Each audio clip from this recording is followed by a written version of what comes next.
રાજકોટ જિલ્લાના ઉપલેટાની cottage hospital ખાતે TB રોગના દર્દીઓ માટે એક વિશેષ સ્વાસ્થ્ય અને સહાય કાર્યક્રમનું આયોજન કરવામાં આવ્યું હતું. આ કાર્યક્રમ રાજકોટથી ટીબીની સ્પેશિયાલિસ્ટ ડોક્ટર મહેતાની વિશેષ ઉપસ્થિતિમાં યોજાયો હતો, જેમાં આશાપુરા ગ્રુપ અને વોર્ડ નંબર 3ના સદસ્ય ચંદ્રપાલસિંહ જાડેજા તથા અન્ય દાતાઓના સહયોગથી ટીબીના દર્દીઓને રોગપ્રતિકારક શક્તિ વધારવા માટે પ્રોટીનયુક્ત આહારનું વિતરણ કરવામાં આવ્યું હતું, જેનો મુખ્ય હેતુ આર્થિક રીતે નબળા દર્દીઓની રોગપ્રતિકારક શક્તિ વધારી દવાઓની સાથે પૂરતું પોષણ પાડવાનો હતો.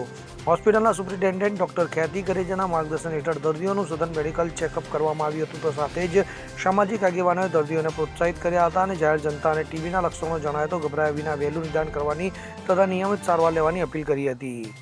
જય માતાજી. મારું નામ હરપાલસિંહ જાડેજા, પ્રમુખ શ્રી ઉપલેટા શહેર અને તાલુકા રાજપૂત સમાજ. આજરોજ ઉપલેટાના કોટેજ હોસ્પિટલ ખાતે ટીબીના દર્દીઓ માટે ખાસ કરીને એક આરોગ્યવર્ધક કીટનું વિતરણ કરવામાં આવ્યું. આ કીટનું વિતરણ આશાપુરા ગ્રુપ અને ચંદ્રપાલસિંહ જાડેજા વોર્ડ નંબર 3ના સદસ્ય દ્વારા કરવામાં આવ્યું છે.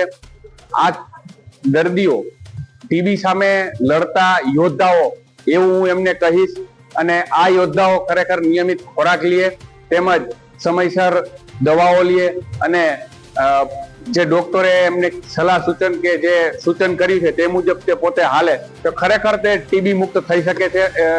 અને આ કાર્યક્રમમાં વોર્ડ નંબર 3ના સદસ્ય ચંદ્રપાલસિંહ જાડેજા, રમેશભાઈ માકડિયા, જયંતિભાઈ કાલાવડિયા તેમજ નટુભાઈ ગોધાણી સર્વે આગેવાનો હાજરી આપી હતી. સરફરાજ કોડી સાથે CN24 ન્યૂઝ ઉપલેટા. હવે જુઓ દેશ દુનિયાની તમામ ખબરો તમારી આંગળીના ટેરવે. ઉઠાવો મોબાઈલ અને Google Play Store પરથી ડાઉનલોડ કરો અમારી CN24 ન્યૂઝ મોબાઈલ એપ.